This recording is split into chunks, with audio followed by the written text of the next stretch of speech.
we go. Okay, well, there's our opening. You already know what we look like. All right, so for Dixie and I, as I said, I'm very grateful that we have so much alignment and also such robust differences.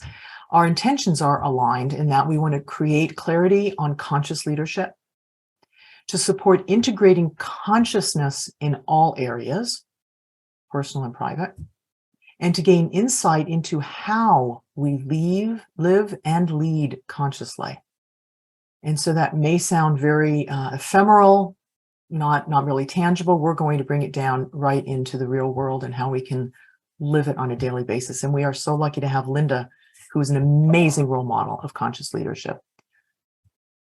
And our premise for Dixie and I, as we're facilitating this, is we hold all humans as sovereign and equal in value. We respect every contribution, and each person has their own unique experience, choices, and answers. So that's what you will be hearing from us, experiencing from us as we are walking through this facilitating, also teaching, with complete awareness that everybody is contributing in equal value. There's no hierarchy here. Okay. All right. Any questions or comments on that before we move on? Okay, and we have a little sliver of pictures, so I'm trusting you all will tell me. Okay, oh, I don't want to do that. Okay, so before we go into that, we're going to do some definition. Dixie, I'm going to open up for you and see if there's anything you'd like to add or insert at this point, and before we move forward. And I see that. Okay, well, I would like to open up. We had Dixie and I just dove right into different aspects of conscious leadership that we wanted to share and explore with you all. And then we pedaled back a little bit and said, okay, what exactly do we mean with conscious leadership? And what perhaps do you all mean with conscious leadership? So for those of you who don't know, I come from a teaching background and I'm a big one about definitions. So you might want to get used to that right now. So I'm going to invite you to consider for yourselves first, what does consciousness mean to you? What does it mean to be conscious for you? When you hear that in relation to leadership or just on its own, conscious, what does that mean to you? And give that a thought. And I'm going to invite you, if you want to put it in the chat box, and also if you just for this part perhaps want to unmute, if it's just a word or two or a sentence, and share that in the room if you don't want to type it. Okay. I love the theme that we're seeing here, Lisa. Be present, aware, totally present, mindful, present, aware, present and aware, intentionally aware. Beautiful, Sarah. Present, considered, grounded, being aware of my emotions, present in the conversation, knowing what you're doing and why. Beautiful note that there's a motivational element in there. Aware of myself and others at the same time. The way I think about consciousness is about awakening, coming back into alignment with each other, planet, and all beings. Thank you all for sharing. Beautiful. And I also would like to invite you just for a moment to consider the word to be present, right? It's used often, mindfulness practice. I'm very grateful to hear that that's become a commonplace term, especially in the workplace. In a world of IT, here we are on a screen, right? Everything bings and bimbles and whistles and hoots and at us all the time. To be aware of what is it that pulls you away, or where do you give your attention away from being present and away from being conscious, even in this conversation? Is it your own thoughts? Is it looking at another screen? Is it the telephone, right? Is it a physical, thirst or whatever it is? So to just have that awareness and that consciousness about what is going on for you and in you, with you, as you're moving forward or doing anything. So I'm going to then share. I go back to Webster or Merriam-Webster or what have you. And here are the definitions that we have here. This is how they've defined it. The quality, which I like, or state of being aware, especially of something within oneself. Okay.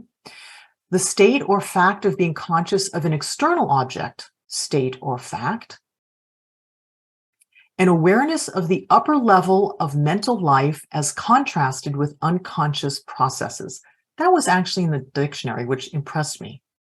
the awareness of upper level of mental life. When you hear that, what does that mean to you? And does that relate at all to your definition, an awareness of an upper level of mental life as opposed to perhaps regular habitual? Yeah, upper level doesn't resonate, broader works. There's Mhm, something in the interaction with that is more than us. mhm, I'll just share that so much of what is conscious is, is that it's in what we think of as the front compartment, right? It's or I think of it like as a stage. There's backstage and there's on stage. And for me, so much of what we think of as conscious is it's on stage. There are things happening backstage, but what we're aware of, what we see is kind of the on stage. mhm. Yeah, living consciously at a higher level feels like being more intentional. And Nicely to go said. back to, oh, sorry, the share of, there's a motivational element in there too, of asking yourself, well, what is your agenda? Are you conscious of your agenda in the way that you're acting? So there's a being present to yourself. Daniel, you also had a question or comment. Yeah, I think the only thing I could add here is that when I think of being conscious, that also involves being aware that others see or perceive or interact with the world differently than I do, and that we have to be aware of that and incorporate that into our decisions. Mhm. Mhm, I like mhm. that awareness of what is, even if it's not, it's not in material space. Just knowing that's true. That's true. Somebody else has a completely different perspective. Zara just spoke to something that I wanted to address. She says our consciousness is much vaster than just our human personality, and it's important to be connected with a larger part of who we are. So the word that comes to mind for me in consciousness is expanded. And I'd like to give you the opportunity right now, as we're just sitting here now and we're talking and you're listening and you've heard the thoughts of some who have shared and you have your own thoughts going on. So that is what you are present to, what you are attending to. And right now, if you just take your vision and you're looking at the screen, and if you soften that vision and allow your peripheral vision to take in what's to the sides of your screen, above and below, what can you, without moving your eyes away from the screen, when you soften that focus, notice what comes into your peripheral vision. And as you do that, also perhaps feel into the objects behind you, below you, that you have a visceral experience also of the space that you're in, right? And you can bring your awareness in addition to those, also your peripheral vision, your experience of space and objects, density, to your internal workings, your own physical being, your breath. So to be conscious is really the opportunity, the invitation. Dan had mentioned possibilities of viewing and experiencing from these various aspects, these various facets of ourselves and also of the world around us, and being soft with that, being flexible with that we can flow from one place to the other as we're in conversation or even in silence. So I would invite you from that segue perhaps to consider, from everything you've heard, you've thought, you're experiencing right now, how does that pertain to leadership? How does it pertain to leadership? And in doing that, I'm going to ask you to share, how would you define leadership or to lead? How would you define leadership or to lead? Perhaps in context of what we've just been speaking about, consciousness. Right? It sounds great to say, oh, okay, let's do a conscious leadership roundtable. But what does that mean? Like, what exactly does that mean to us? What do we have in the chat box, Dixie? So be a good example, mindful of others' experiences and needs, lead with caring. Leading as an example. Yeah. Requires radical acceptance. Mm. Leadership equals influence, according to John Maxwell. Conscious leader embodies all aspects of an inclusive we approach. Mhm. Yeah. Okay. Yeah. I want to note this too, because I know this will come up. And I think it's a beautiful point to discuss. And Desire says, I'm pretty ambivalent about leadership because my ideal is more along the lines of cooperation. Mm. And, to notice that in cooperation, even, maybe especially, started to say especially, I'm going to go back to especially, in cooperation, especially, leadership may go back and forth between two people, depending on the situation, what's happening, what's needed, what's appropriate, what's of highest priority. And yeah, it's so context dependent. I love that. So that's a lot of the nuance that we'll be looking at as leadership, not as a role, not as a one person is the designated leader at all times, but to embody leadership when you are the person who can effectively lead or set the example or be the one that is out in front, right? Being aware of what others need, having a clear direction of goals, how each person can achieve those goals. Yeah, knowing thyself triggers SWOT analysis of self, holding space for others with radical acceptance, curiosity, learn and connect, be teachable, wisdom to lead and understand many perspectives at one time, stewardship. And Dan has raised his hand. Dan, you want to just go ahead? I have a humorous thought and a serious thought. I'll start with the serious thought first, which is, as leaders, we are primarily responsible for creating synergy among our group so that our team can reach the height of its potential. And the humorous thought, as I pulled out of a book I just read, is that a leader without followers is just a person taking a walk. Mm. Yeah, Maria says, I heard once leaders call forth the gifts of others. Mhm. Yeah, and I've heard it's just somebody taking a walk. And there's a really great, Jim Cathcart, when he did his acceptance of the Golden Gavel Award with Toastmasters, used the topic, all leadership is self-leadership. And then I have to ask myself, if I'm leading myself, who's taking the walk? Share, I heard once, leaders call forth the gifts of others. Mhm. Nice. I also just want to remind that and it's wonderful that we're in the process of defining, right? And I'm not sure even if you have one person in the room, you can often have differing opinions. But if you have multiple people in the room, right, you're going to have different perspectives because everybody's standing in a different place. So I want to emphasize we are here to explore with one another and to find the truths for ourselves and the guidance for ourselves, rather than having to agree with one another. There's I shared this recently. I gave a talk to public leaders here in Portland, Oregon, and there was a whole variety of different opinions in the room, believe me. And one of the invitations that I have is when you are going to buy a new jacket for yourself, and you go to the department store, you take it off of the rack, you go into the dressing room, and you want to try it on. You can't try it on over the jacket you're already wearing, right? It's just not going to work. So, well, not easily anyway, and you're not going to get the results you're looking for. So to take off that jacket you're wearing and you hang it on the hook, it's not going anywhere. It's right there. And you try on the new one. You see how it feels, how it looks. If you like it, turn around. So that's the invitation that we have here. And really, I invite you to do that in any kind of learning scenarios, to try it on, see how it is. Give yourself the opportunity, take the chance of taking off the jacket you have on, taking off the ideas that you have and hanging them up.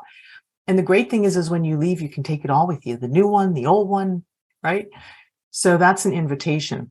I'm going to share with you a definition that I have of leadership, and it also may seem a little bit amorphous. And over the years, though, I'm ever more convinced of its validity for my walk and for the people I work with.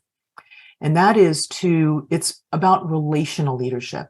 So for me, leadership is being in relationship, first with myself and then with others, and actually caring about the people that I'm leading.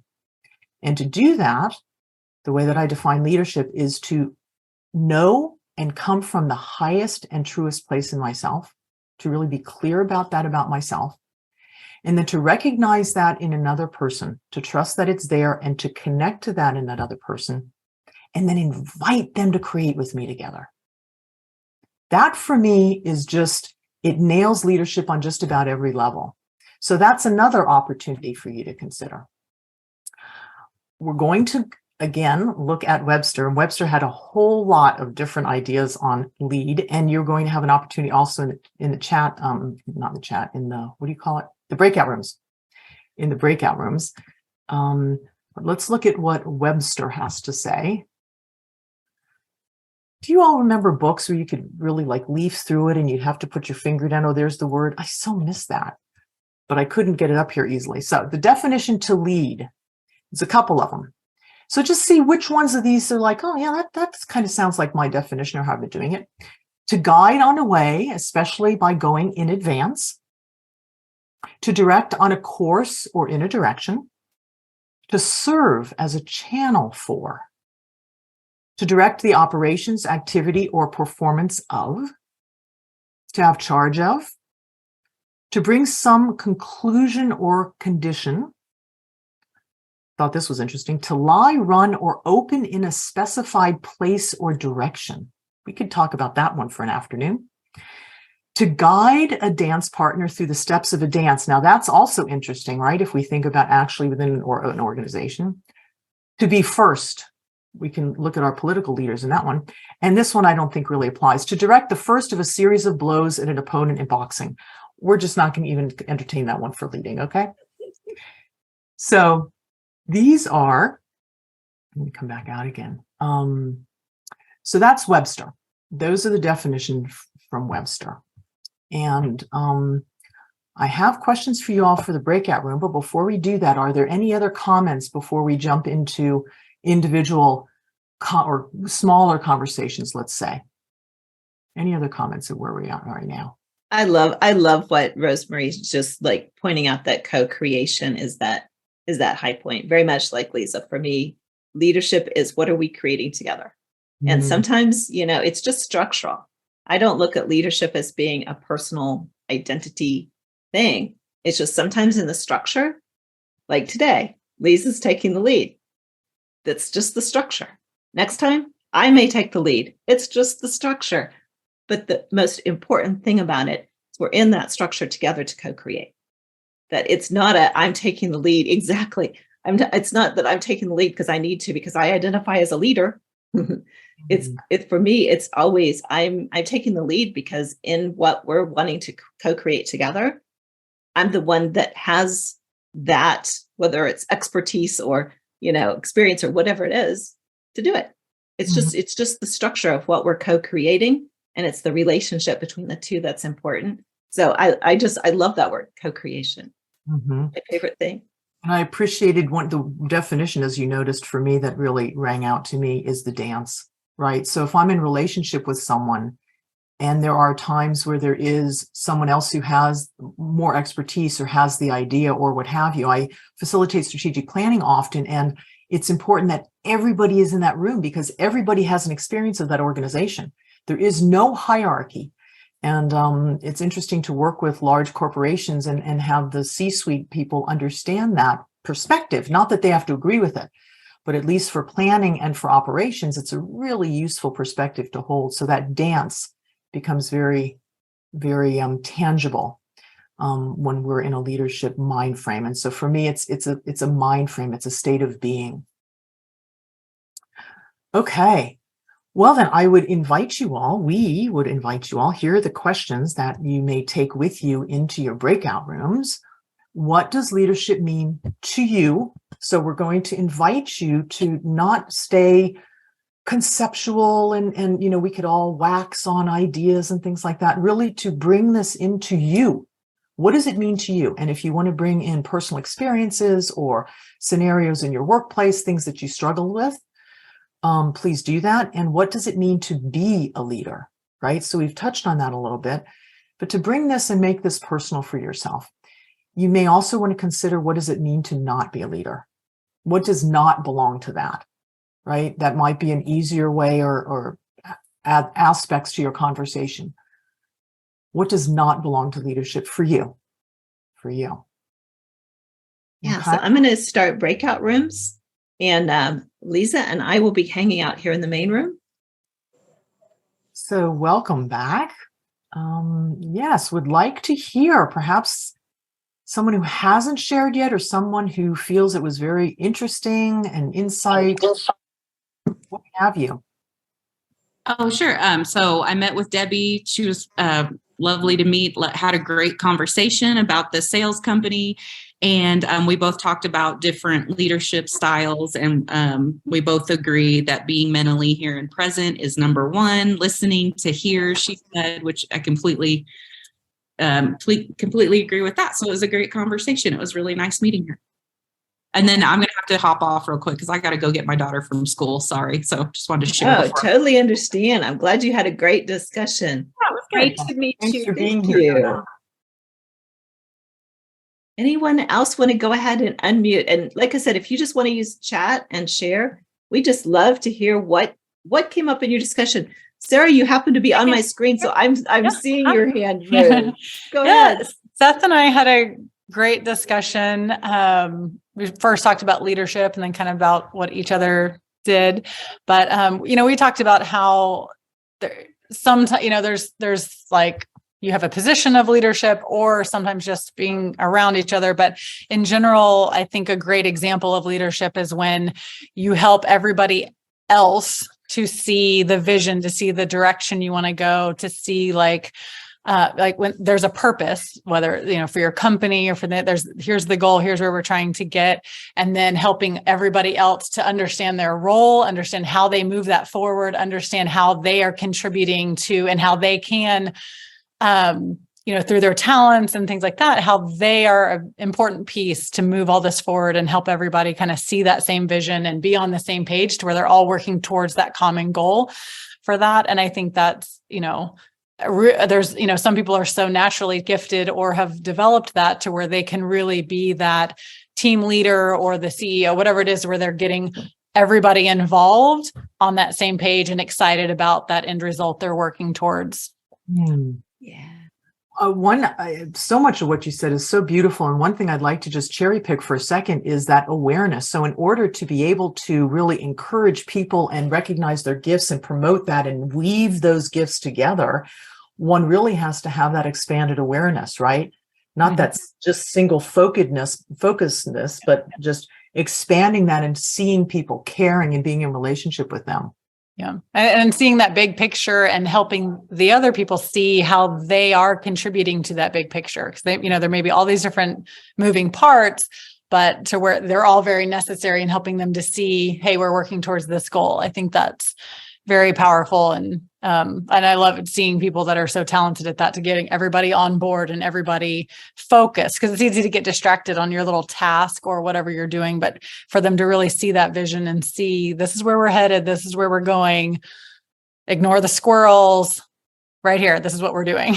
So with the emphasis on we, right? Yes, It's for communal. sure. We're in this together without that narrowness, I'm going to say, of hierarchy. Right. Beautiful. What else? What were some other insights? Interesting. And if you're raising your hand physically, I can't see all of you on my screen at once, and I could miss that. So absolutely, if there's a space, unmute and share or raise your hand. There we go. Helena's got her hand up. Just go ahead. One of the issues that was raised in our group was that there are people who are leaders, and this is without authority. Basically, some people come into leadership because they are elected, and other people come to leadership from the ground up. And the examples that this particular person gave was both MLK and Bono. And so we had quite a bit of a discussion, or we had a bit of a discussion about that, how it looked like and how it came about. And from there, we also went to the other side of it, which is that some people we perceive as being leaders because they're also coming somewhere, they have a certain kind of expertise, but they don't seem to work. We define it more like some of them take us down a dark path, and we can see it as one of our last presidents doing that particular thing. Not a group of people, quite a big group of people, but leading us to a narrow path, whereas other people are using it to lift people up. And then those are more like the true humanitarians who believe in the higher good of all, that part is involved in the equation as well. So we started that conversation, but not, did not come to other kind of conclusions, but it was raised that that might also be an important thing to look at. And another perspective that we looked at is collaborative leadership versus top-down leadership, and broadly defined as the male kind of leadership and the female kind of leadership, and how that would look and what people may want to work in. So it's interesting that we think of it as male and female. There is certainly the masculine, the feminine.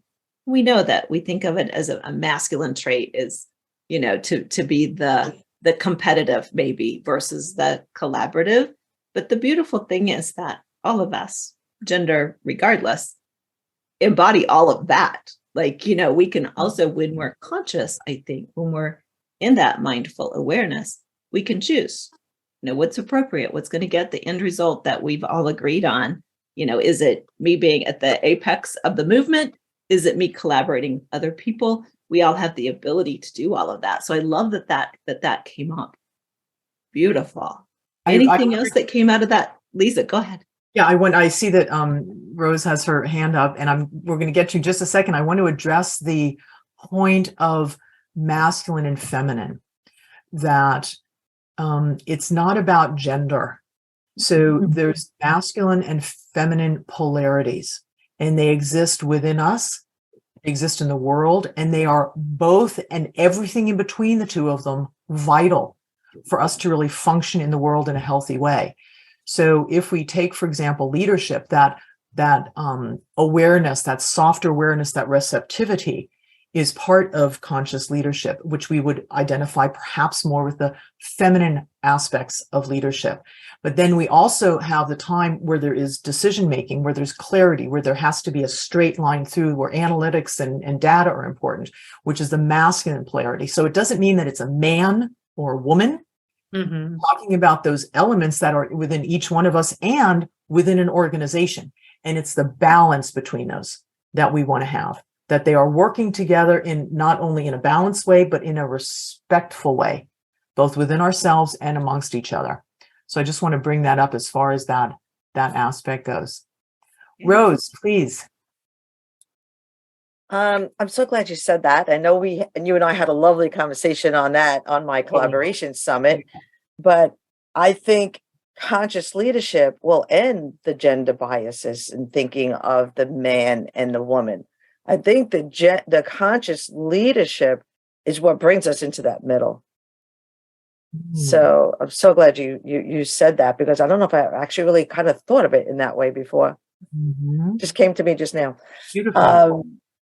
So what I did want to say is I had a lovely conversation with Dan and Zara, and we really spoke a lot about, from the human behavior side and peak performance, and we had a really nice deep conversation on that. But I just wanted to point out something that Dan said that I loved, because he says, I'm a leader, we're all leaders, like even on this event, we're all leaders, everyone's a leader here, right? But he says, I don't want to be led, I want to be Say it again. Oh, I no, that's a piece. Let me see if I can. Say it again, please, Rose. You don't want to. I don't want to, I don't want to be led. I want to be empowered. Yeah. I want to be empowered. And I just thought that was just a great point to bring up for us to recognize that when we are leaders and we're leading, when it's not about our agenda, like you're saying, leadership without authority and all that, but it's not our agenda. It's about really empowering others. And we all want to be empowered, because I think that's what will wake people up and want to do more and produce more. And that's where productivity probably lies. So I just wanted to give Dan a little kudos for saying that. Beautifully said. And if you think about it, I've always felt this as far as you cannot teach anybody anything. It's not possible for me to take a thought and implant it, push it, impregnate it onto your mind. What I can do is I can create an environment, and I can invite you, I can present to you an offer. And then it's up to you what you want to take, how you're going to take that, how much of that you're going to take it, how are you going to use it, right? So that learning takes place within the individual. And that's what I'm also hearing you say then, and Dan, vicariously about leadership, is that it's an invitation to come along and to have the belief, somebody believing in me and giving me the opportunity actually to step forward. Yeah, really beautifully said. Maria just shared a quote from Eleanor Roosevelt that happens to be one of my favorites. A good leader inspires people to have confidence in the leader. A great leader inspires people to have confidence in themselves. And, when I think of, a team and an empowered team, or what we call a self-actualized team, the confidence has to be universal. Whoever is the leader of the team, the decision maker, the guide, the whatever, has to have confidence in everyone and build them up. They have to have confidence in that person as well, that it's really not, it's not about, they all have confidence in me. It's all on my shoulders. I can handle it. I'm the leader here. We have mutual shared confidence that everyone in their role will be there, will perform, will get results as appropriate. And that's, I've always loved that quote from Eleanor Roosevelt. And Edie says, but lower left brain people prefer to have structure, not so much empowerment. They prefer control within a defined environment. So it's knowing the diversity of all we lead. One size does not fit all. I was thinking of that too, that I've certainly experienced teams that want a strong leader. The work that they do is not about decisions. And for them to be excellent in their work, they don't want to have to make decisions. But here's what they do want. They want influence. They want input. They want to be considered. They don't want the leader to dictate. So it's still, to me, about co-creating, about inviting them to have a voice, inviting them to contribute, inviting them to be present and conscious, and taking that, into consideration when decisions are made. So it's not, I think, always about, them deciding structure or being in a structure where they're the decision makers, because that's absolutely true. I've seen a lot of people that are like, please don't leave any decisions to me. That would make me miserable. But they want to have input, and they still want to have that power. I'd like to, I see we have two hands. Leaf's got his hand up, yeah. Leaf, I'd like to come to you, and then I'd like to come back to that comment about left brain and right brain, and also how you beautifully spoke to that, Dixie. But Leaf, please go ahead. Sure. So the conversation about, masculine versus feminine styles of leadership also has prompted the thought, and this was in, we talked a little bit about this in my conversation with Molly and Daniel, is that, we still live under a legacy of scientific management, which was very much the old style that that people are just part of a machine, they're cogs in the wheel, and they can be replaced, right? And we burn them out, and we're going to hire somebody else in. And that's what you're doing as a leader, is you're just, you're making sure that person X is producing, 12,000 widgets per second, and right, and that's your goal. And it feels to me, and like, God, I remember one of my first bosses, she came in and she said, and we invited her out to drinks one night, after work. And she said, no, I never mix my personal life and my business life. Absolutely not. Right. And that feels like an old style of leadership versus what feels like a newer, evolving, conscious leadership.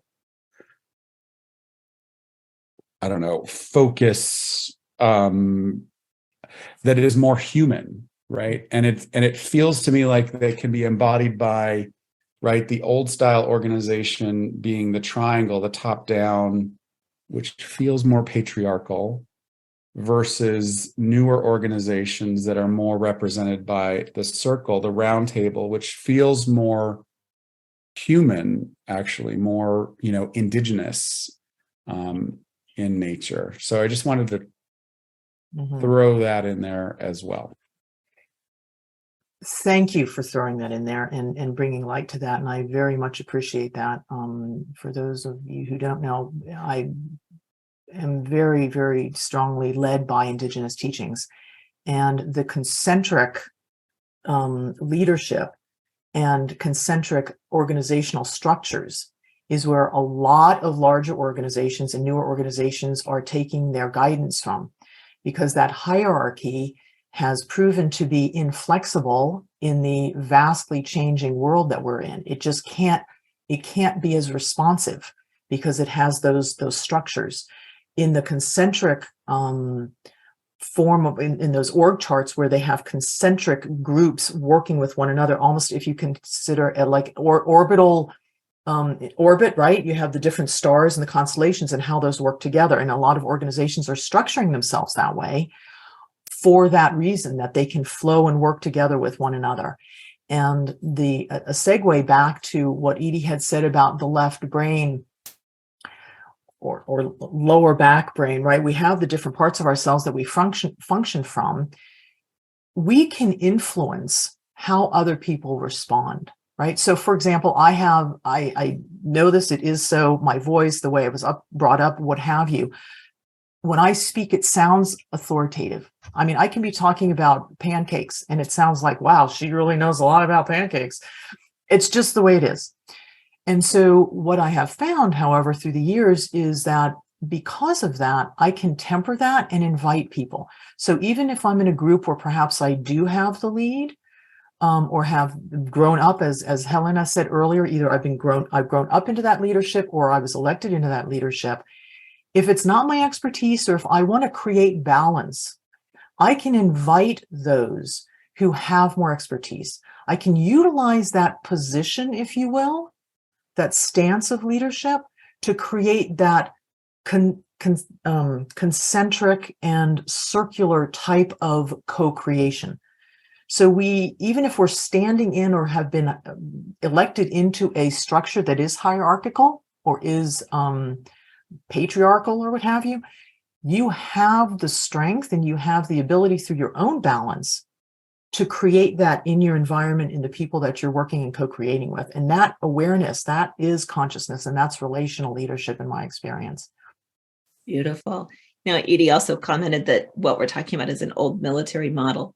And I think that's really something that we have to look at, is that most of our education models came from military. Most of our leadership models, our business models came from military. So we're very versed in helping people lead through conflict, lead through crisis, lead through, lead out of all the negatives or when there's conquering to be done.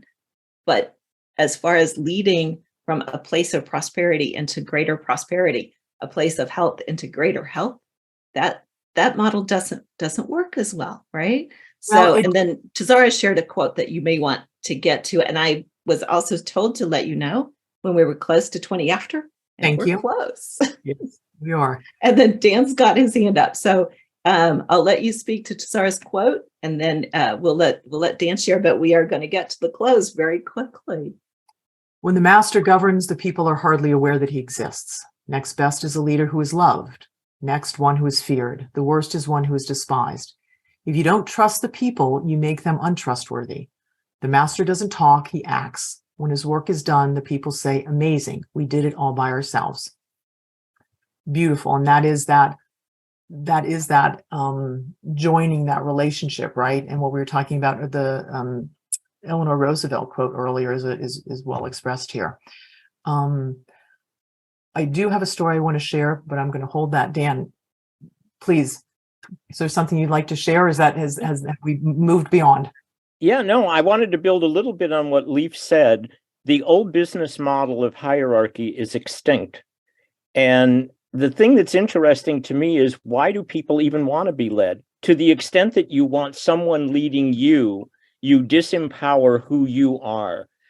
And one of the things I find interesting about this conversation is we speak of leadership in the business context. I want to speak to being a leader in life. Am I a leader who designed a life that I truly love? So does life come to you, or does life come for you? If it comes to you, then you're always in reactivity of the circumstance. If it comes for you, it's what are the lessons to be learned, and who am I in this transaction? And I think, a business is a system. A family is a system. And the whole point of a system is homeostasis. And so we may get around the edges, but what was interesting to me about the leaders that were mentioned, none of them were business leaders. And my question to everybody is, do you have 3 business leaders that you think are exceptional?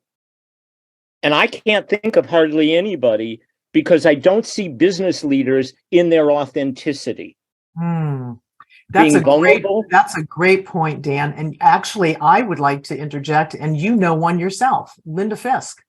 She's one of the most exceptional leaders that I've ever met for a lot of different reasons. And so I think that's a great question that we can pose to the group, is who are leaders that you're finding within your business world that you admire?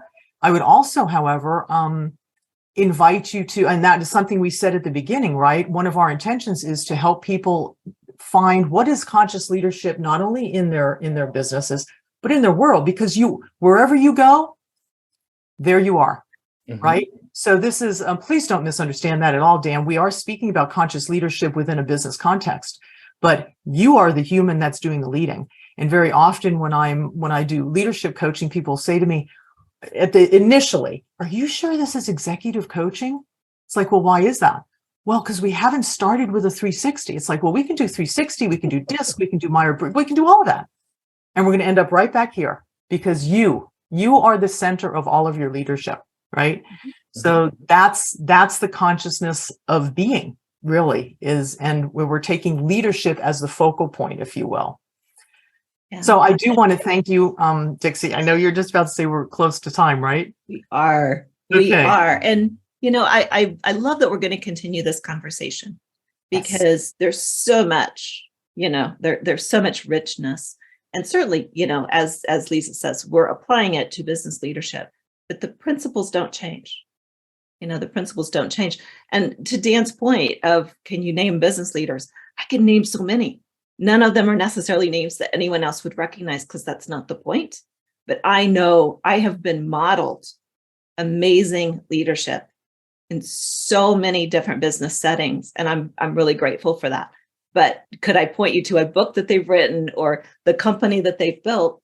Not necessarily. So I think we can all model what we want to embody, and that may be different for every single one of us. We may all have a different ideal of embodied conscious leadership, and that's okay. We're just here to explore that.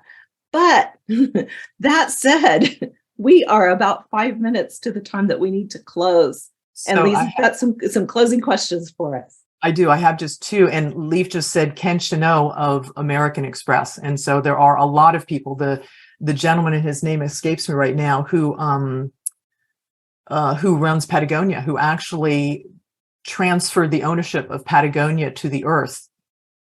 Yeah. Rocks. And if you look at his experience of leadership and how he has run that company over the years. It's phenomenal. So there are those in the world at large that we can definitely look at, but I think that Linda's right. And Dan, I'm sure, and all of us know individuals within our own worlds that we can look up to.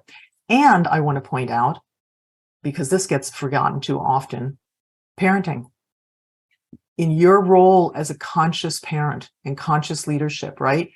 You do make decisions that your children cannot make yet, depending on their age, right? You work with that. So that is another aspect. There's so many aspects of ourselves.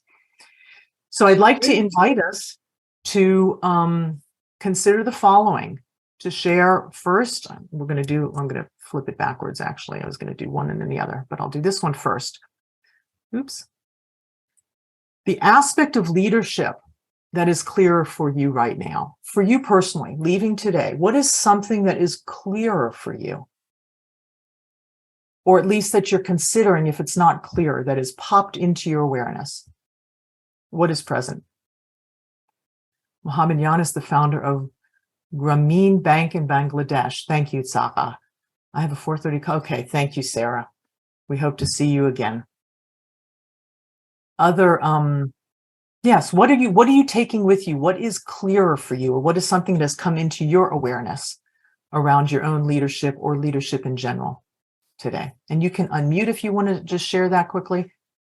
I don't know, Leaf, if you still had your hand up or if that's just from before. I love that, Rosemary. Perhaps the old paradigm is breaking down more than I thought. And, keep in mind, clarity can even be, I'm recognizing a gap. What may be clearer for you today is that it's not as cut and dried as you thought it was. And that's clarity as well. So even if you're seeing, well, there's where it's still murky. Mm-hmm. Now you have feedback and clarity about where the murkiness happens. That's still clarity. So what are you feeling more clear about?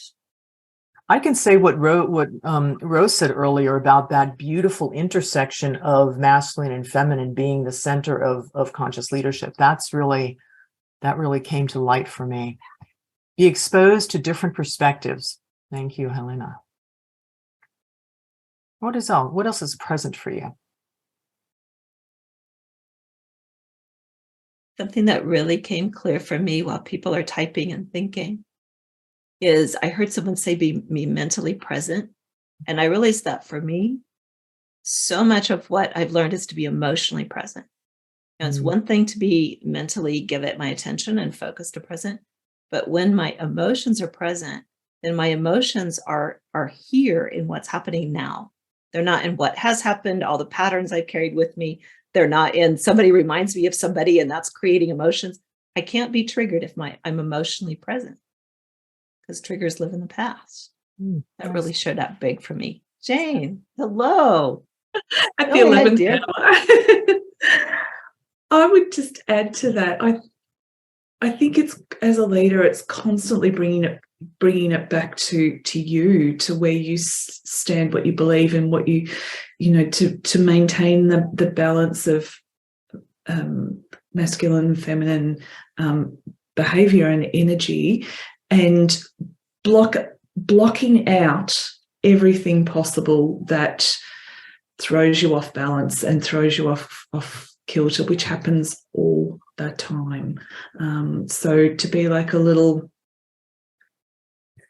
ninja to keep that all out, so that you can lead with clarity and strength. And because I did write in there, I feel like there's a lot of people who are looking for leadership, not in that the boys did describe it so beautifully, of not the old-fashioned, this is how it's done, just do it kind of way, in a more supportive, circular, we all rise way.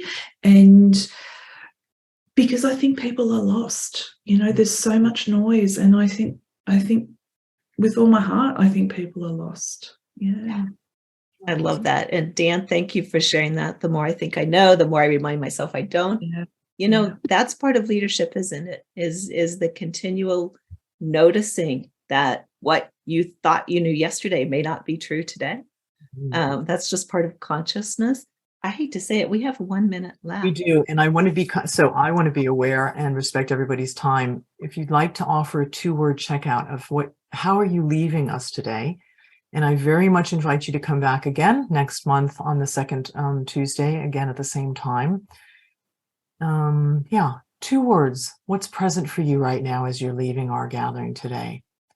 Clarity of vision, being present with others is a gift for all. Curious, gratitude, inspired and thankful, energized, empowered, thankful, curious, inspired, leader in all circumstances. Beautiful.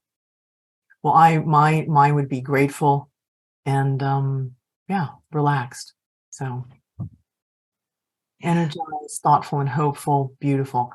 All right, my friends, thank you so much for being here. I look forward to seeing you again. Dixie, thank you so much for all your support. You're incredible. I love it. I love what everybody showed up and shared. Just your open sharing is an honor. It's a gift. So thank you all. We'll hope to see you next month. You will. Bye-bye.